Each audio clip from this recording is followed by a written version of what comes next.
دجال کے متعلق جس کا مسیح سے پہلے آنا ضروری ہے اور آخری زمانے کی علامتوں میں سے ایک علامت ہے۔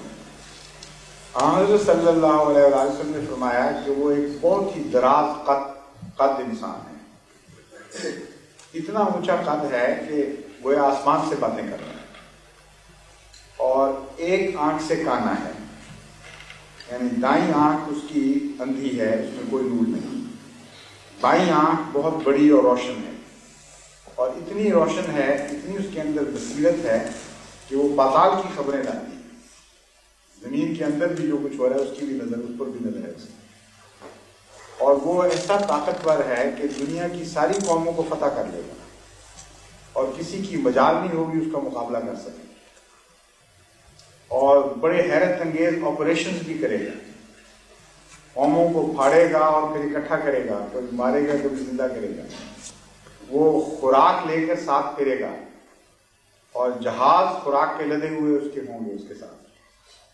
جو قومیں اس کی بات مانیں گی، اس کی غلامی قبول کریں گی، ان کو معاشی لحاظ سے بڑی مدد دے گا، وہاں حیرت انگیز ترقیاں ہوں گی اور آسمان ان کے لیے پانی برسائے گا اور فاقوں سے نجات پائیں گے، اور جو قومیں اس کا انکار کریں گے ان کو بھوکے مارے گا، اور وہاں ڈراؤٹس پیدا ہو جائیں گے اور بڑی بڑی سختیاں بڑے پیدا ہوں گی، قحط پیدا ہوں گے۔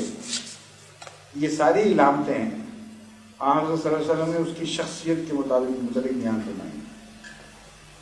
مسلمان علماء اکثر جو ہم جماعت احمدیہ سے تعلق نہیں رکھتے، وہ چونکہ ظاہری طور پر اس حدیث کا مطلب لیتے ہیں، وہ ابھی تک انتظار کر رہے ہیں، ان کے لیے آخری زمانہ آیا ہی نہیں، اس لیے جو سوال کرنے والا ہے اس کو پہلے دکھانا پڑے گا کہ ہم کس طرح ان پیشگوئیوں کے معنی لیتے ہیں، پھر اس کی عقل، اس کی فراست خود فیصلہ کرے گی کہ جماعت احمدیہ جو تعبیر کر رہی ہے وہ سچی ہے یا غلط ہے۔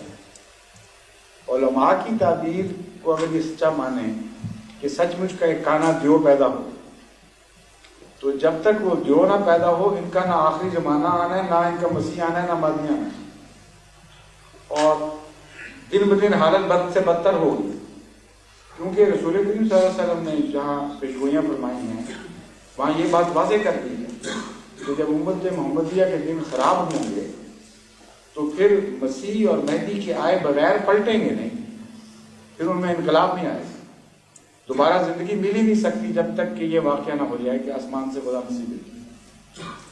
جب یہ شرط ہو گئی تو مسیح سے پہلے آنے والا ہی نہیں آیا تو آخری زمانہ کہاں سے ظاہر ہو جائے گا، اور جب تک وہ کانا پیدا نہ ہو اس وقت تک امت محمدیہ کے دن پھر ہی نہیں سکتے۔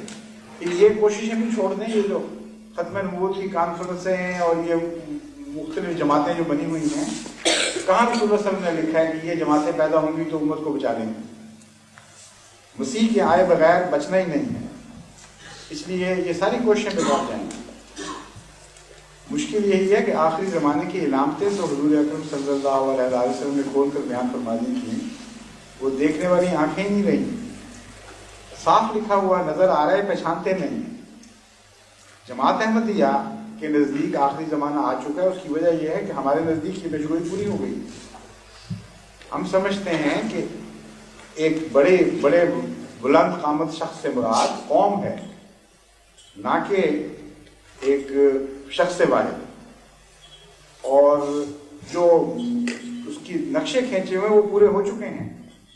مغربی قومیں، عیسائی قومیں مراد، ان کی ایڈز چل بھی رہی ہیں دنیا میں، گندم کے پہاڑ لگا دیتے ہیں وہ جن ملکوں کو غلام بنانا چاہتے ہیں، جہاز بھر بھر کے پاکستان میں بھی PL480 کے تابع جاتے رہے ہیں اور ابھی بھی جا رہے ہیں مختلف ممالک میں، اور جن کو یہ دبانا چاہتے ہیں ان سے ایڈ کھینچ لیتے ہیں، وہاں فاقے پڑتے ہیں، برے حال ہوتے ہیں، قوموں کی قومیں موت کے کنارے تک پہنچ جاتی ہیں۔ افریقہ میں اب کیا ہوا ہے، وہاں ان کو پتہ تھا کہ 4-5 سال بعد بڑا سخت قحط آنے والا ہے، خود ان کے اداروں نے پیشگوئیاں کی ہوئی تھیں، یونائٹڈ نیشنز نے تفصیل سے لکھا ہوا تھا ان کے ماہروں نے کہ فلاں وقت یہ تک یہ شروع ہوگا، قحط اس طرح پھیلے گا کہ ان کی ممالک کو اپنی زد میں لے گا، کیا اس کے نقصانات ہوں گے۔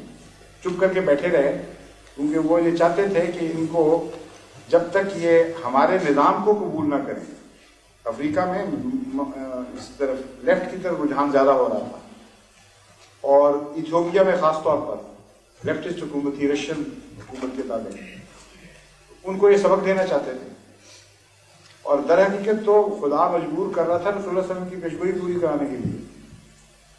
تقدیر کی لکھی ہوئی کہ چونکہ حضرت محمد مصطفیٰ صلی اللہ علیہ وسلم کی پیشگوئی ہے، وہ بہرحال پوری ہونی چاہیے کہ جن لوگوں نے تعاون نہیں کیا ان کو انہوں نے بھوکا مارنا ہے. وہاں کہتے ہو جو ان سے تعاون کرتے ہیں ان کو یہ روٹی پہنچاتے ہیں، گندم دیتے ہیں، مکھن دیتے ہیں، جو بھی چاہیں دیں. یہ تو سارے حالات تفصیل سے پورے ہو چکے ہیں. اگر قوم مانے لیے جائیں دجال سے تو اس قوم کا غلبہ ساری دنیا پہ ہو بھی چکا، اور بڑی دیر سے ہوا. اب تو غلبے ہٹنے کے دن بھی آنے شروع ہو گئے ہیں، اور ابھی تک یہ دوسرے علماء انتظار کر رہے ہیں کہ ہمیں علامتیں دکھاؤ آخری زمانے میں.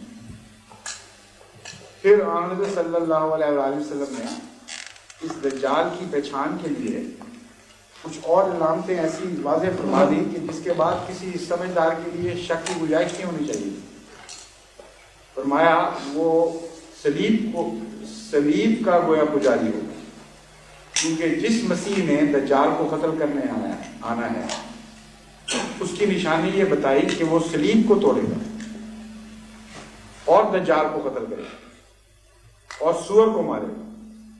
اب یہ تین بنیادی علامتیں ایک جگہ اکٹھی فرما دی، سور، صلیب اور دجال. ان سے مقابلہ کرنا ہے مسیح. اب آپ بتائیے کہ سور اور صلیب اکٹھا جب نام لیا جائے تو کون سی قوم ابھرتی ہے؟ سور کھانے والے تو اور بھی ہیں، لیکن صلیب کے پجاری سور کھانے والے سوائے عیسائیوں کے اور کوئی. اس لیے مراد یہ تھا کہ عیسائی قوم سے ٹکر لے گا، دجال کو مارے گا. بتا دیا کہ یہ دجال یہی لوگ ہیں جن کی یہ نشانیاں دو ظاہری بتا دی ہیں. کسی کے ذہن میں جو شک رہ سکتا تھا اسے اور بھی کھول دیا گیا. اتنا واضح کر دیا کہ اس کے بعد کوئی آنکھیں بند کرے زبردستی تو نہیں دیکھے گا، ورنہ اس کو نظر آ جانا چاہیے. فرمایا دجال کا گدھا بھی خدا نے مجھے دکھایا ہے، اور اس گدھے کی علامتیں تفصیل سے حضرت صلی اللہ علیہ وآلہ وسلم نے ان پیشگوئیوں میں بیان فرمائی، کثرت کے حدیثوں میں ملتی. مسلمان علماء کو سوچنا چاہیے تھا کہ ایک گدھے کا ذکر آئندہ پیشگوئیوں میں آخر کیا مطلب ہے. کبھی کسی نبی نے گدھے کی باتیں اس طرح تفصیل سے نہیں کی، اور رسول اللہ صلی اللہ علیہ وسلم سب سے بڑے نبی، سب انبیاء سے افضل، ایک گدھے کو کیوں اہمیت دے رہے ہیں؟ اس بات کو نہیں سمجھے. گدھا صرف علامت تھا ایک سواری کی، اور یہ بات دکھانے کے لیے گدھے کے اوپر زور دیا گیا تھا کہ لوگ سمجھ سکیں کہ جس قوم کی یہ سواری ہوگی، جس قوم نے ایسی سواریاں ایجاد کی ہوں گی، وہی دجال ہے. چنانچہ آپ نے فرمایا کہ دجال کا ایک گدھا ہوگا، اس کی نشانی یہ ہے کہ وہ آگ کھا کے چلے گا.